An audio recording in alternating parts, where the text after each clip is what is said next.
Hello, folks. It's your buddy Mike Messier. How you doing, everybody? It's your buddy Mike Messier, One Pro Wrestling and Sports Fan YouTube channel. Also on Facebook and the Foreign Object. Ironic handle on Twitter, One Pro Wrestling and Sports Fan. Also on Twitter, LinkedIn. Sometimes I even share these videos on LinkedIn. So no matter where you are, you might be seeing these videos. Now, if you want to see more of these in a timely fashion, the best thing to do is to go ahead and subscribe to One Pro Wrestling and Sports Fan YouTube channel. Isn't that nice? So tonight I went to Gainesville, Florida. This is the town of the Gators, the Florida Gators football team. It's a nice town, you know. I like Gainesville quite a bit. In the actual venue where these shows for NXT, the Martin Luther King Community Center, it's really pretty off the beaten path. It's a nice place to go for a show. Very safe area, free parking. I actually had a really good parking spot, and I got there right on time at 7:30. And they start these shows right on the dot. You know, I got into the venue. You know, I was walking to the venue at 7:30. I probably was inside of the actual auditorium or whatever you want to call it, gym, at 7:32, and the first match was already going on. So I mean, they don't waste any time. They get these things going. There was actually a lot of matches tonight, I believe. Luckily for me, the people at featuresofwrestling.com and some other websites have the whole names of everybody and the matches listed. So I'm going to use featuresofwrestling.com to remind me of some of these things.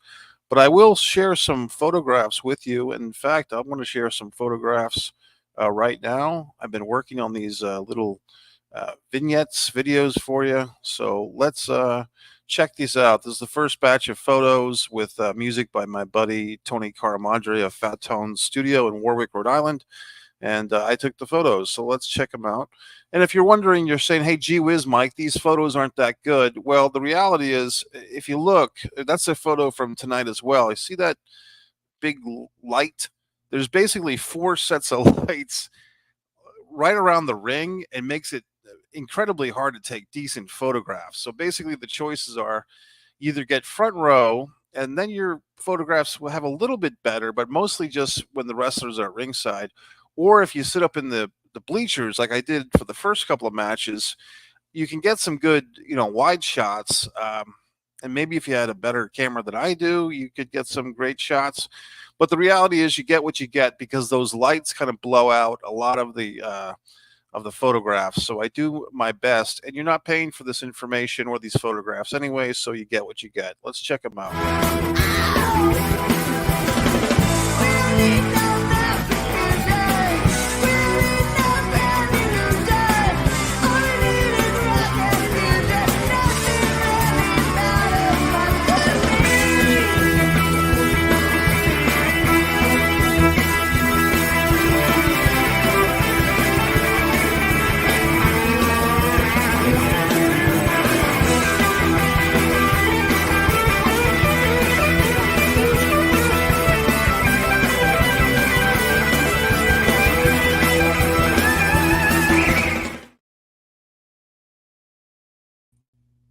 Okay, folks, wasn't that exciting?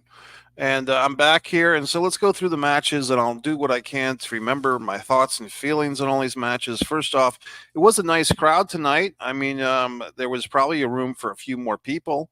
It's hard to say how many seats they sell, but I mean, it seemed like 350 people, perhaps. I mean, and this is a nice venue. Actually, it's worth the drive to Gainesville, which is about 2 hours away from me. It's worth going down there to enjoy these matches, take some photographs for you fine folks, give my thoughts and analysis. It's nice to see a lot of families come to these shows. The parents are bringing the kids. The tickets are comfortably priced.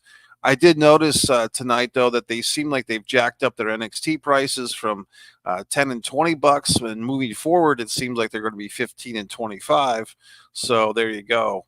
But let's take a look at these matches. So when I was coming into the venue, there you see, I believe the gentleman on the top rope there is Javon Evans, defeats Skylar Clinton. This Javon Evans seems like a guy to keep an eye out for. High flyer. We have a lot of wrestlers like that in the world of pro wrestling now, the high flying guys, the acrobatic guys. But this guy was actually quite good. And he from what I saw, and I probably missed 2 or 3 minutes of his match, but from what I saw, he didn't have any flubs. Everything he did was very crisp. He was very athletic, in great shape, and seemed like he knew what he was doing. So I don't know where he was trained or where he comes from, but Javon Evans was quite good. And the guy that he beat, Skylar Clinton, didn't really show me too much. I think he was kind of outshined in this match. Didn't get much from what I saw. Didn't get much offense in, and didn't have a great look either. Just kind of looked like just another guy, so to speak. But there you go. Javon Evans, someone that I'll look forward to seeing. And I don't know if he's a recent signee. I don't really watch the NXT weekly shows. Full admission here, folks. I just don't. I like to go to the house shows. I go to the live events because I enjoy them. But, there's only so many hours in the week. I'm a very busy individual, as you know, writing my books, making my own artwork, etc. So I don't have time to indulge in all this wrestling on TV, but I like going to the house shows. I like going to the live events. The next match was quite an attractive match, I thought. Both ladies, I guess, can we say people of color, ladies of color, both very attractive women. The young men sitting near me were very excited about this match. For both ladies there, and they were both quite good. And actually, the lady that lost, well, the result is Kaya Saint defeated Brianna Covington. Covington basically was on offense for most of this match, and then Kaya Saint, who looks like she's pretty new, she scored, I guess you'd call it an upset, or just kind of got a last-minute victory. But Brianna really dominated that match, and both ladies are in tremendous condition. I could kind of tell that Kia was new because it looked like she wasn't really wearing proper wrestling boots. She was wearing basically sneakers, like nice sneakers, but they weren't really wrestling boots. That's kind of a telltale sign that the wrestler is new if they haven't bought their boots yet. But, maybe we'll do a GoFundMe for Kia's boots. But in any event, they were both very good. It was a good match, and I could be wrong, but it seemed like this Kia Saint was new to NXT, but maybe she's been around and I just haven't seen her. Brianna Covington, I've seen several times in tag team matches over the last 10 months or so. The next match, I'm not really remembering too much about it, to be honest with you. Tavion Heights, he got a nice pop. He defeated Drake Moreau. I don't really remember too much about this match, to be honest with you, except Tavion did get a nice babyface pop, if I'm remembering that correctly. The next match, I'm trying to remember this one. Jada Parker defeats Lainey Reed. Let me look up a little bit of this stuff. And actually, while I do that, I'm going to show you fine folks some more photographs. Aren't you excited? So let's take a look at some more photographs as I look up the contestants. Jada Parker, because I think she's one of the people that I enjoy quite a bit, and Lainey Reed. Here's some more photos from the show.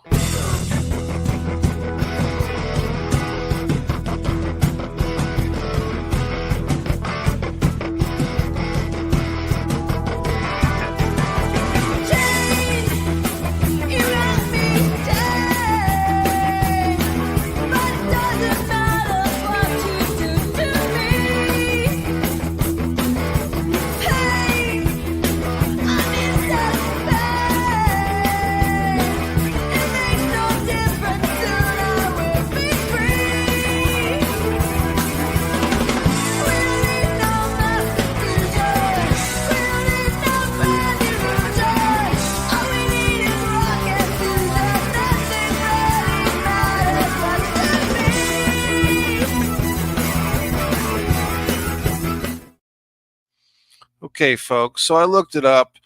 Jada Parker, she was quite good. So apparently she's a new person here in NXT. She just got signed. Lainey Reed was her opponent. I think I saw Lainey Reed when I was going to the facilities, the men's room. Lainey was kind of just in the hallway sitting down, and she smiled, but I was kind of in a weird situation. I didn't know what to do, because I'm going to the facilities, and but in any event, they had a good match, but this Jada Parker really seemed very comfortable. She was very good at the heel tactics. Apparently, she's a new signee, Jada Parker. I think that's her new name. And I remember several months ago when she was signing to NXT, around the same time, Jade Cargill was getting signed. And people were wondering or speculating, was Jada Parker the new name for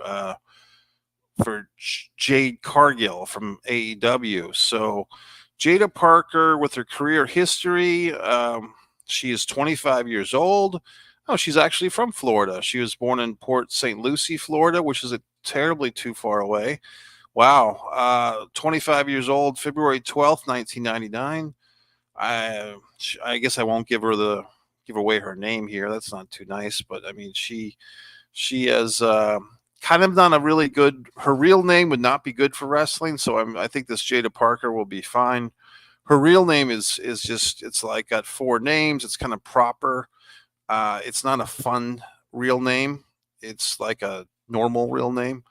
So she's 5'7". She's a former soccer player. February 12th, if you're looking to buy her a present. And apparently she was signed there September 30th, 2023. And yeah, so I'm trying to find out more information about her. But she was very good. Her theme song was very good too. And I think the theme song is called Let 'Em Know, if that's the same one they played tonight. But I did make note that her theme song was really good. And apparently her stable mates, because they were there, she showed up later in the night too. I took a bunch of pictures of this young lady, were Bronco Nima, Lucian Price, and Reggie / Scripps out the mud. So I thought she was really good. She was really good at healing it up. She seemed, if the word, I mean, this is the word I use, comfortable. She seemed like she knew what she was doing. She was not in awe of the situation. I don't know if I'd say the same thing about her opponent, although with wrestling, maybe that's just the opponent selling that. You know what I mean? By the way, if you happen to be up at 5 o'clock in the morning on Sunday, you can make some comments here. I would like to get more information about this young woman, because I think she was one of the best wrestlers tonight, like as far as just someone who kind of stood out from the pack. And here's another thing, folks. There's so many women on these NXT house shows. If you like NXT women wrestlers, for whatever reason, they're there. I mean, they're there in droves, and probably had more women on the show tonight than men, which is fine by me, because they were all very talented. They were all very good. Here she is, Jada Parker. Blah, blah, blah, blah, blah. Let's see. So they basically, I'm just looking at MSN.com, and they're just giving a whole big shtick. I'm trying to find out this woman's background, where she was trained and so forth, but it's not turning out to be so easy. So let's move on, and I'll have to do that research at another time. But if you know anything about this Jada Parker, I thought she was very good as a heel. She really worked the crowd well. She knew what she was doing. And now I have about 50 windows open on my computer that I'm trying to dig through so I can go back to these matches. The next match, I'm a big Brian Pillman Sr. fan. Now we have Brian Pillman Jr., but he's known as Lexus King in NXT. He has been in NXT now for 7 or 8 months. Last summer, I think he came in. I don't watch the weekly NXT shows for the most part, so I don't know if he's doing a lot of good stuff on there. I know that he was at one point, because I was watching the highlights and stuff. It looks like Lexus King, he's getting even better shape. A lot of people commented when he came into NXT/WWE that he was in better physical shape than he had been over in AEW. And I would say that he even looked in better shape tonight. So whatever, if Triple H is making him chicken breasts and putting them into, sandwich bags for Lexus King or whatnot, I guess it's working. So good for Lexus. I thought his match tonight was good. It was solid. He did win the match.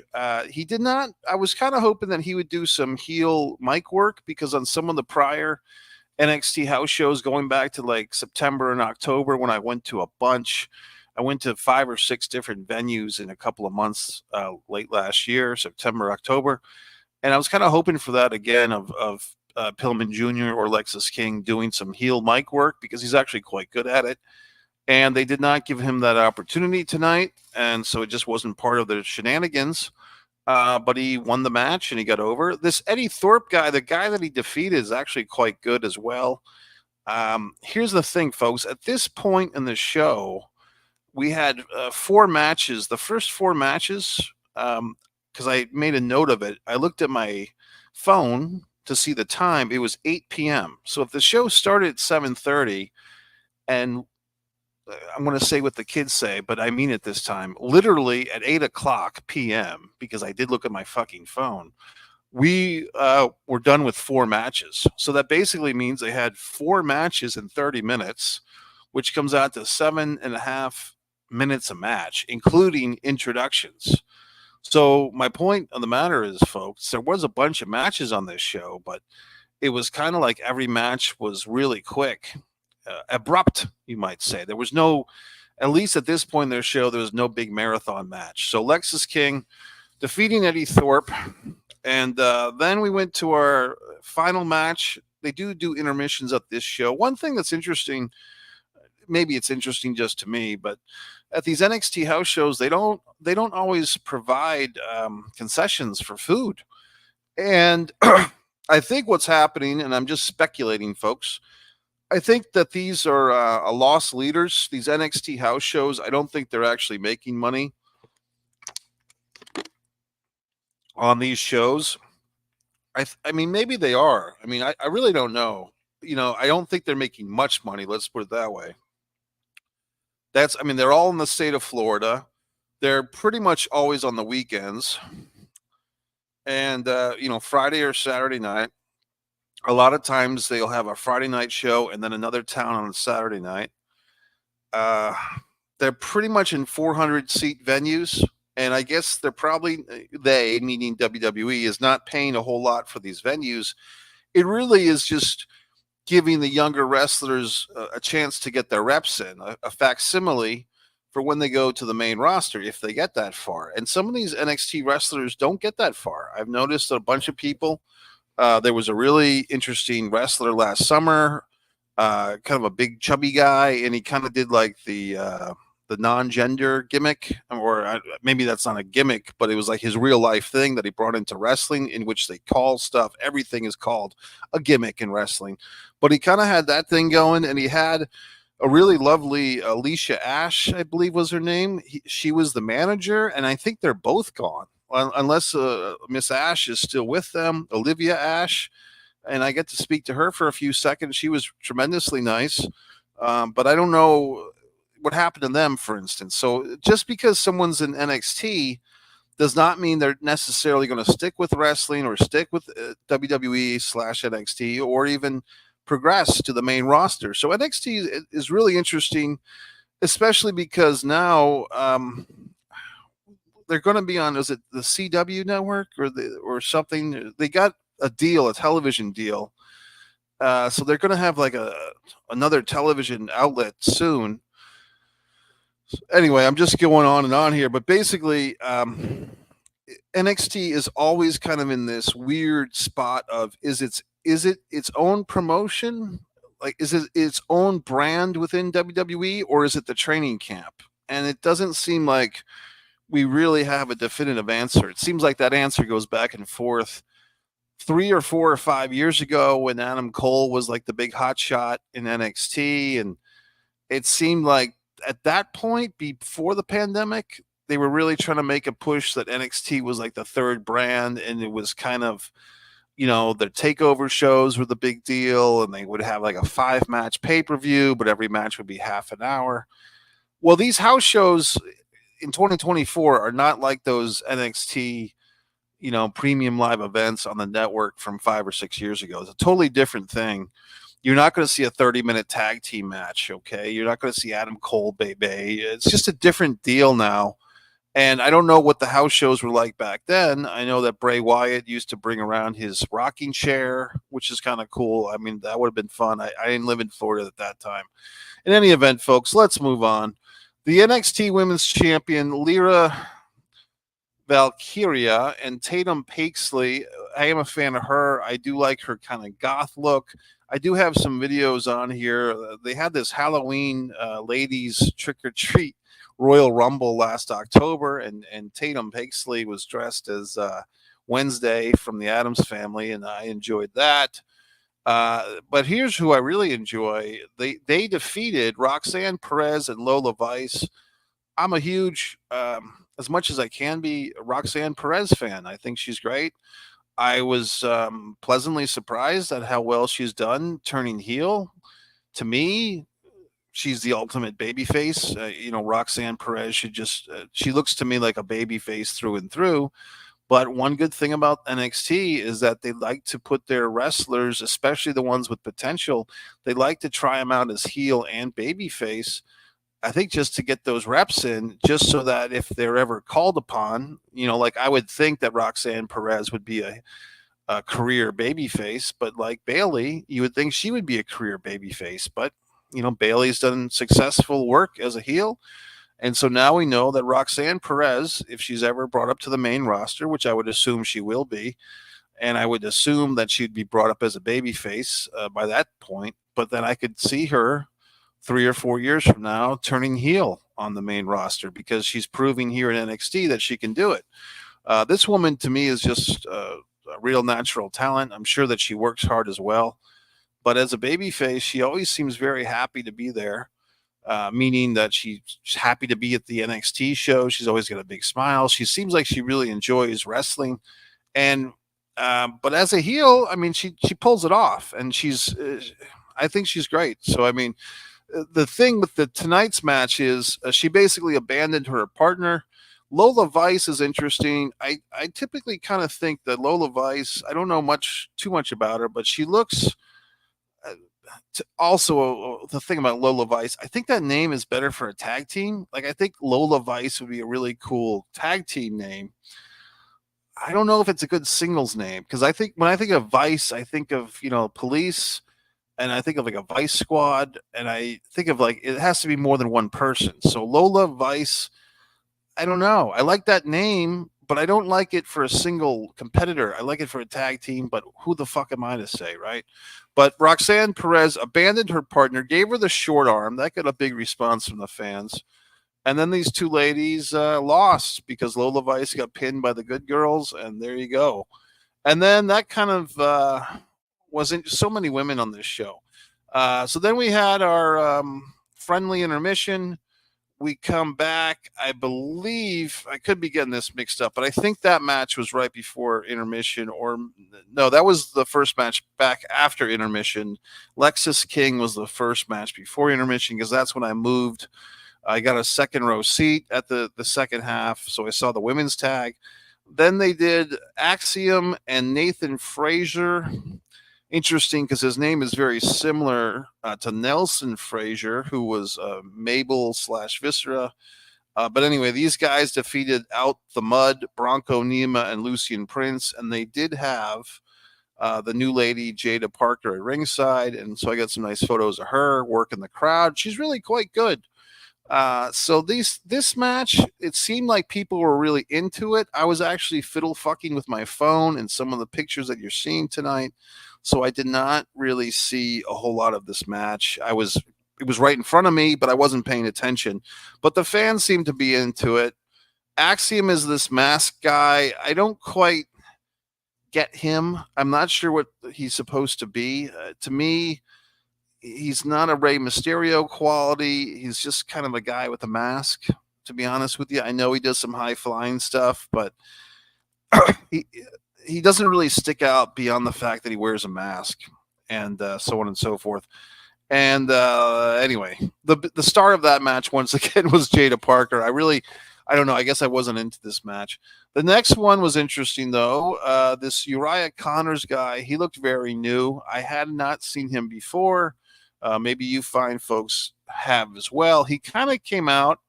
I think they said he was 185 pounds, which is pretty small for a wrestler. Oh, so okay. He's also known as Brogan Finley. So I saw this guy then. So this is Fit Finley's son?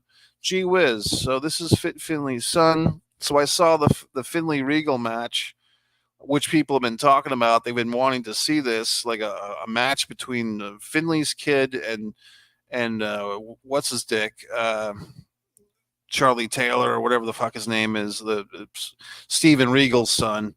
So it's the match of the two sons. So basically, Charlie Dempsey defends the NXT Heritage Cup successfully against Uriah Connors.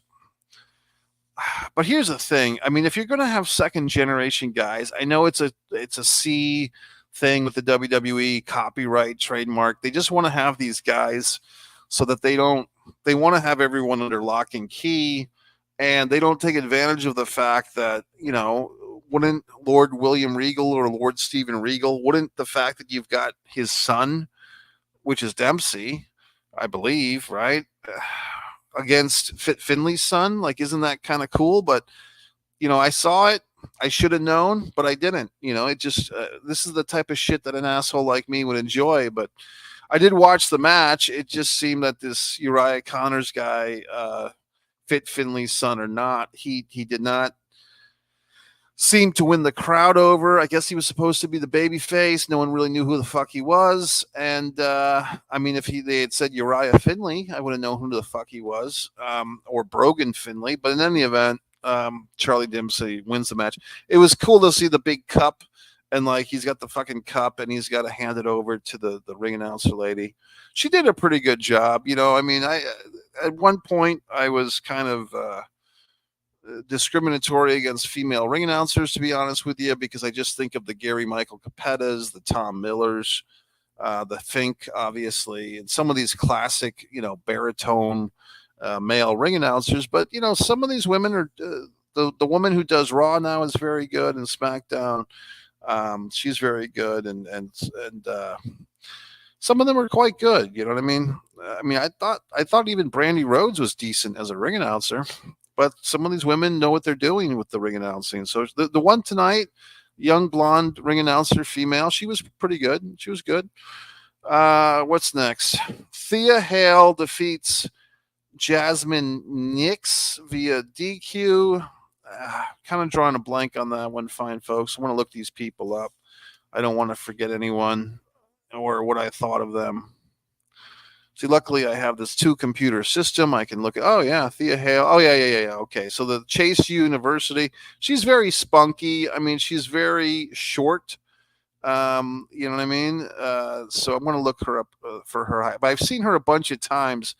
This Chase University, it would be interesting if they ever had all of them on the main roster. I don't even think she's been on the main roster. Apparently, she made 2 appearances on AEW Dark. She lost to Thunder Rosa and Julia Hart. She is quite tiny, but she was very popular tonight.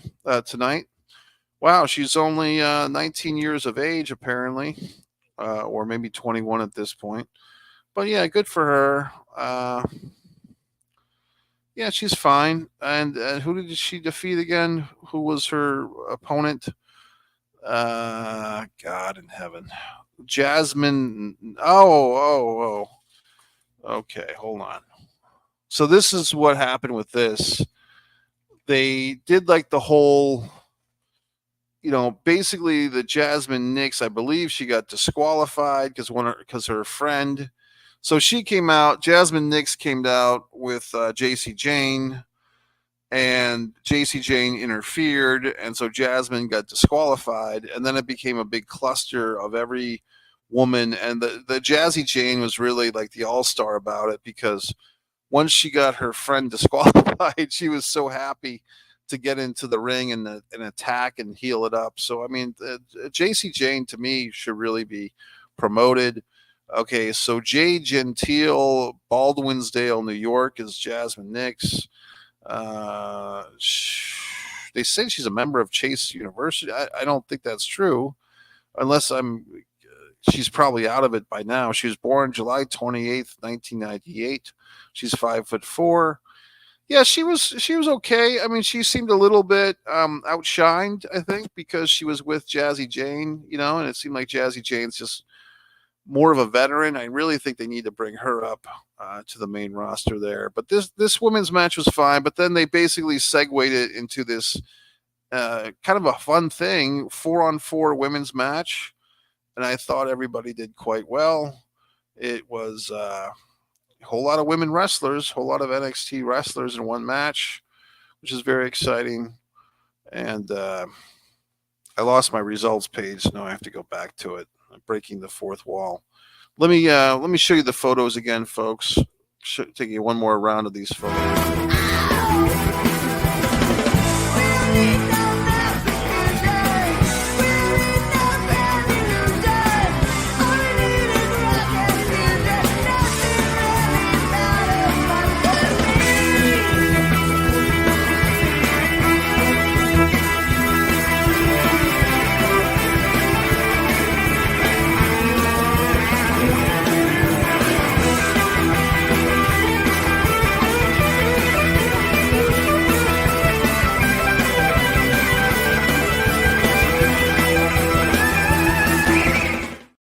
Okay.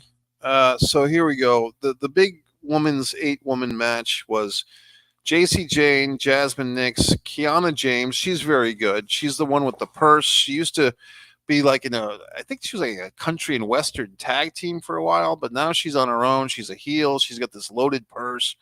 And Izzy Dame, they were victorious. The Bad Girls won against Fallon Henley, Ren Sinclair, Thea Hale, and Carmen Petrakoff. Carmen sticks out because she kind of has like this Kill Bill kind of gimmick going.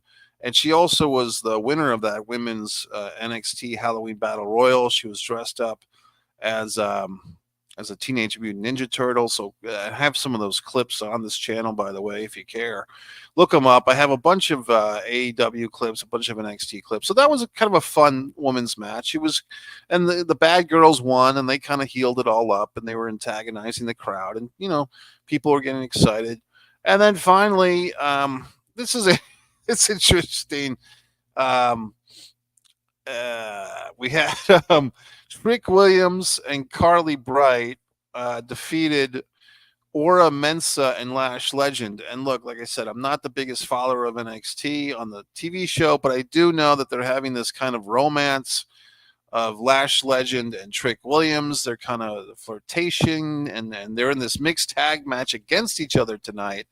And they did like this spot where the wrestlers were kind of dozy-doing, and it looked like Trick, it was going to kiss Lash, but then they kind of did a switcheroo, and then Trick was going to kiss the male opponent, and Lash was going to kiss the female opponent, and then they all stopped kissing each other, and it was funny stuff. But the match was good. It was, it was a good way to end the show with a mixed tag. It was a little unusual. A lot of matches on this show tonight, a lot of tag team matches. Let's count the wrestlers. That's always fun. 1, 2, 3, 4, 5, 6, 7, 8, 9, 10, 11, 12, 13, 14, 15, 16, 17, 18, 19, 20, 21, 22, 22 plus 6 is 28, and 29, 30, 32. And the reason why I had to do the little trickery is because the two women wrestled twice. Thea Hale and Jasmine Nix were in a singles match, and then they transferred into the 4-on-4 tag team match. So what did I say is a total? 32? And that's a lot, for the $10 that I paid for this thing, to see 32 wrestlers. Debbie at Wrestling in 60 Seconds took a nice picture of all these bad girl wrestlers together. JC Jane kind of playing with the rope there. Some people took better pictures than I did. Chris Sharp, it looks like he's a referee. He took a nice picture of Roxy Perez. Yeah, there are definitely some people who took some good pictures here, and I didn't. So give them credit, but give me credit because I'm doing this goddamn report. Okay, folks, One Pro Wrestling and Sports Fan YouTube channel, One Man in a Camera Films. Go to MikeMessier.com to buy one of my books, or don't. But it would be nice if you did. Okay, folks, that's it. Good night.